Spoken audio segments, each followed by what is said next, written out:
ሰላም ሰላም ሰዎችዬ እንደምናችሁ ደህና ናችሁ ወይ? አጌን ስሚ ሀና ኃይሌ። ያ ስለ ጀዋር መሐመድ እንደዛ አልሽ ቴንኪዩ ምናምን ብለሽ አልሽ ብላችሁ በስር መስመር ለጻፋችሁልኝ እኔ የሰማሁት ቅድሚያ ከጀዋር መሐመድ ነው። ጀዋር መሐመድ የኦሮሞ ልጆች በኦሮምኛ ሲናገሩ ሲያመሰግኑት ስለሰማው ነው። ለምን ሳውዲ ላይ ልጆቹን እያገቱ የሚያሳርዱትን ጀዋር መሐመድ እንዲያዙ አደረገ የተባለው የኦሮሞ ልጆች ሲናገሩ ነው በኦሮምኛ የሰማሁት። እና ስለዚህ የኢትዮጵያ ኤምባሲ ነው ያንን ሩል ያወጣው የተባለውን አላየውም፣ አልሰማሁም።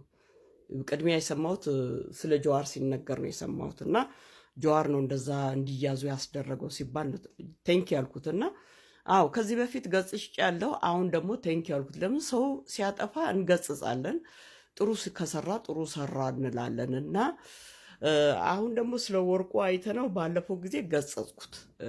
አሁን ደግሞ ነገሮቹን ስመለከተው ቴንኪዩ ማለት ቴንኪዩ የሚባል ሰው ነው። ቢኮዝ ሁላችንም በአሁኑ ሰዓት ሰላምና እረፍት አግኝተናል። ቢኮዝ ሴትያውን በራሷ ላይ በጣም ቢዚ ነች። መጠጣት ነው፣ መጨፈር ነው፣ አሸሻ ገዳሜ መቼ ነው ቅዳሜ ነው የምትለው። አሁንም ስድቡን አላቋረጠችም። ነገሩ ጠበቃው ዴ ባይ ዴ እሷ ከአንደበቷ የወጣውን ነው ልቅም አድርጎ ቪዲዮን ሰብስቧል።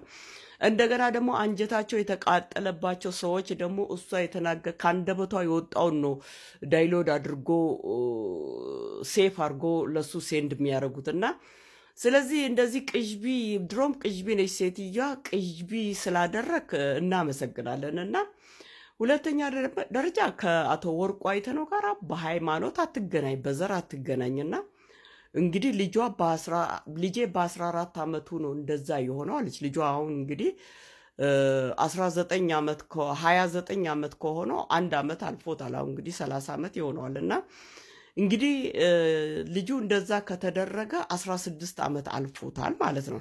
ገባችሁ? በ14 ዓመቱ ነው እንደዛ የሆነው አይደለ እንዴ? 14 ላይ 16ን ጨምሩ 30 ነው አሁን ልጁ በአሁኑ ሰዓት። ገባችሁ? 29 ዓመቱ ነው ከተባለ እኮ ዓመት አልፎታል። ገባችሁ? ስለዚህ እስከ 16 ዓመት ድረስ እንዴት አላሳከምሽም? ኮሽን ማርክ። ገባሽ? በ14 ዓመቱ ነው ልጁ እንደዛ የሆነው። ልጄ በ14 ዓመቱ እንደዛ ሆኗል። አቶ ወርቁ አይተነው ገንዘብ ልጄ ማሳከሚያ ስጠኝ ብላ ነው ቪዲዮ የላከችለት። እና በ14 ዓመቱ ልጁ እንደዛ ከሆነ አሁን ልጁ 30 ዓመቱ ነው። 29 ዓመት ከተባለው ዓመት አልፎታል። 16 ዓመት ሙሉ እንዴት ሳታሳክሚ? ያለሽበት ሀገር መንግስት አያሳክምም? ይሄ ከኢትዮጵያ ውጭ ያሉት አሜሪካን፣ ካናዳ፣ አውስትራሊያ ኤቭሪዌር ሩል አለ። እና ገቢ የሌላቸው ሰዎች መንግስት ሳፖርት ያደርጋቸዋል። እና ስለዚህ ዩ አር ቢግ ላየር ቢሆንም ከሆነ ልጁ እንደዛ ከሆነ 16 ዓመት አልፎታል። ስለዚህ አሁን የራሱን ህይወት የሚኖር ሰው ነው። እና ስለዚህ እንዴት ነው ብቻ በቀደምታ ፍየሏ ሞተች፣ ፍየሏ አልኩኝ፣ ልጁ ታረደ ብለሽ የምትጮኸው አንቺ ጨካኝ ነሽ፣ አንቺ ሙጅሪም ነሽ። ከአንቺ ጋር አብሮ አንድ አንሶላ የተጋፈፈው ሰውዬ እኮ ነው ቤት ውስጥ ታንቆ ሞቶ። እንግዲህ አንቺ ከልጅሽ ጋር አንቀሹ ግደይ፣ እሱን እግዚአብሔር ነው የሚያውቀው። በዛ ክስ ላይም ያ ክስም አለብሽ። የሀገሩ መንግስት እኮ ዝም ብሎ ከሀገር ውጭ አላለሽም። ያም ሰውዬው የሞተበትን ኬዙን ጥናት ላይ እያለ የአቶ ወርቁን ጉዳይ ተጨመረ። ስለዚህ በዚህ ይሄ ተደራርቦብሽ ነው አገር ልቀቅ የተባልሽው። ስለዚህ የሰውየውን ዱቄት ወይ ባህር ላይ መበተን፣ እንደ ህንዶቹ ባህር ላይ ነው የሚለቀቀው፣ ወይ በክብር ማስቀመጥ ትተሽ አነሳደገ ከአንቺ ጋር አንድ አንሶላ ተጋፏል። አንድ ሳህን ላይ ቆርሳችሁ በልታችኋል። ዱቄቱን ሬሳውን አድርቀሽ ዱቄቱን አስፈጭተሽ በእቃ በፔስታል አስረሽ እያመጣሽ ነው ሚዲያ ላይ የምትተፊው። እና እሱ ታንቆ በሞተበት ገመድ ልብስ እያሰጣውበት ነው አልሽ። ዛሬ ደግሞ ሳውዲ ሲሄድ የታረደው ልጅ ነው እሱን አሳዝኖ የማያለቅ ሰው ብለሽ አልሽ። እና አንቺ በጣም ሙጅሪም ነሽ። ለዛ ልጅ አይደለም ያለቀሹ አገሩን ለቀሽ ውጭ ተብለሽ ሳይን አፕ አድርገሻል። ፒሪየድ። ሪያሊቲውን እንነጋገር። አንቺ ሙጅሪም ነሽ። የጂጂ የልጆቹ አባት የፈታችሁ ማለት ነው። በሽተኛ መጥቶ የጓዳውን የጎርጓዳውን ጉር ተናግሮ አሳዛኝ ለሱ ህዝብ የሰበሰበውን ገንዘብ ሙጭርቅ አርገሽ የበላሽ በዛ ምክንያት እኮ ነው ያቺ ያንቺ ጓደኛሽ ካንቺ የራቀችው ቶባለች። በቃ ትክክለኛ ለእግዚአብሔር ያድረሽ ሰው ነች እና በቃ ካንቺ ጋር ሪሌሽንሺፕ አቆመች። ሌሎቹ አንቺ ስር ሆኖ የሚያጨበጨቡት እነዚህ ኒውዮርክ ምናምን በየቦታ ጎዳና ተዳዳሪ ቤል ማይከፍሉ ላይፍ የሌላቸው ቡታናም ሸርሙጣዎች ተሰብስቦ ዩ አር ሂሮ ይሉሻል። ሌሎች ደግሞ ልብ ያላቸው አይምሮ ያላቸው እንደኛ ቤል የሚከፍሉት ላይፍ ያላቸው ገብተው ደግሞ እውነተኛው ሲገጽጹሽ አትወጂም። ግን ሂሮ ያሉት አሁን ከሀገር ውጪ ተብለሻል። እናት ወዴት ነው አሁን? ምድሩና ሰማዩ ጨልሞብሻል። ያቶ ወርቁ ጉዳይ ብቻ አይደለም አንቺን ከሀገር የሚያስወጣሽ። ሰውየውን ቤት ውስጥ ማን ነው አንቆ የገደለው? ይሄ ራስ እኮ ጥናት ላይ ጉዳዩ ተይዞ እያለ ነው ያቶ ወርቁ ጉዳይ ደግሞ የተጨመረው። ደግሞ አንቺ ያለሽበት ሀገር በጣም ስሬስ ናቸው። ያ ነው አሁን አንቺን የሀገር ያለ ሰማይና ምድሩ ሙትቧጥጭው። ስለዚህ በአማራ ያኔ በአማራ ስም ብዙ ሳንቲም አሰባስበሻል። ይሄንን ገዛው ብለሻል። እነዛ የገዛሻቸው ነገሮች ልጁ ወንጀል ላይ ልጁም ሰውየውን አንቆ የገደለው ልጅሽም ልጁ ትልቅ ነው፣ 30 ዓመቱ ነው። እና እንግዲህ እናንተ ናችሁ የምታውቁት፣ ወይ ሁለታችሁ ከሀገር ተባራችሁ ይሆናል። ስለዚህ ያለሽን ኮልኮሌሽን ሸጣሽ 1 ወር ያህል ጊዜ አላት ነው የተባለው።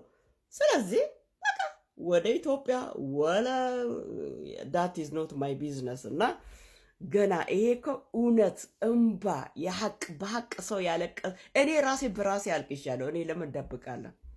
እኔ እግዚአብሔር አምላኬ ሆይ ሰማዩን ያለ ምንም ረዳት ያቆምከው ያለ መሰሶ ሰማዩን ያቆምከው ምድሩን ያለ ምንም ችካል የዘረጋው ጨለማውን ያበራኸው ጨለማውን ብርሃን ይሁን ብለህ በቃል ያልከው ሰማይና ምድሩን በቃል ያጸናኸው እውራንን ያበራህ አንካሳውን ያዘለልክ ሙታን የቀሰቀስክ አሁን የት አለ ውዴ? አባቴ የት አለ? እግዚአብሔር አምላኬ የት አለ ብዬ እውነት በጓዳይ ለእግዚአብሔር እርር ብዬ አልቅሻለሁ። ውሎም አላደረም። እግዚአብሔር እንባዬን አበሰው።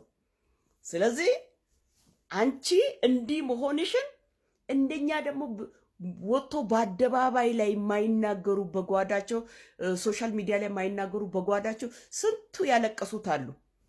ይኸው አቶ ወርቁ አይተነው ድሮም ኬዝ አለብሽ በሰውየው ሞት ላይ ከልጅሽ ጋር ሰውየውን አንቀሽ ገለሻል። ኬዝ አለብሽ። ያንን ነገር ጥናት ላይ ናቸው ያሉት። ሁለተኛ ያቶ ወርቁ አይተነው ጉዳይ ተጨመረ። በቃ ዩሲ እኔ እኮ ታሞ ልጄ ሆስፒታል እኮ የተኛውን ልጄን እስከ ጓይን የሆስፒታል ልብስ እስከሱ ነው ፎቶን ጽዳት ሰራተኛ እንዴት ተዘዋውረሽ የሀገሪሽ ሰው ምናምን ዘርመጪት ናችሁ። ከዛም በኋላ የዘበርጋ ልጆች ከዛም በኋላ ፎቶ ሚዲያ ላይ በተንሹ። እንዴ መታመም ሰው እኮ እግዚአብሔር ያለው ሰው እኮ ይሞታል ያለው ልጅ አሁን ድኖ ወጣ። መድኃኒዓለም ስሙ ይባረክ። ሆስፒታል የተሰራው ለምንድን ነው? ነፍሰ ጡር ይወልዳሉ፣ የታመመ ይታከማል፣ እግዚአብሔር ያላለው ይሞታል።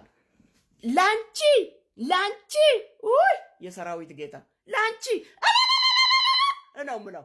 መድኃኒዓለም ምስክሬ ነው። አንቺ ሙጅሪም። ስለዚህ አቶ ወርቁ አይተነው እንባችን አበስክልን። እንባችን ዘርህ ይባረክ። አንተን የወለዱ እናትህ ይባረኩ። የረገጥከው ያዝከው ይባረክ። ያየኸው ይባረክ። ክፉ አይንካ። እግዚአብሔር በክንፉ ላባ ይጋርድ ከክፉ ነገር። በዘርፋፋ ቀሚሱ ይሸፍን ከክፉ ነገር። ጌታ ይጠብቅ። ጌታ አንተን ብርክ ያርግ። እንባችን አበስክልን። አንተንማ ጀዋርን ቴንኪዩ እንዳልኩ አንተንም ቴንኪዩ ሳልል አላልፍም። ለዚህ ሴትዮ ምንም አይነት ኡሉንታ አያስፈልግም። እቺ ሙጅሪም ሰው በላ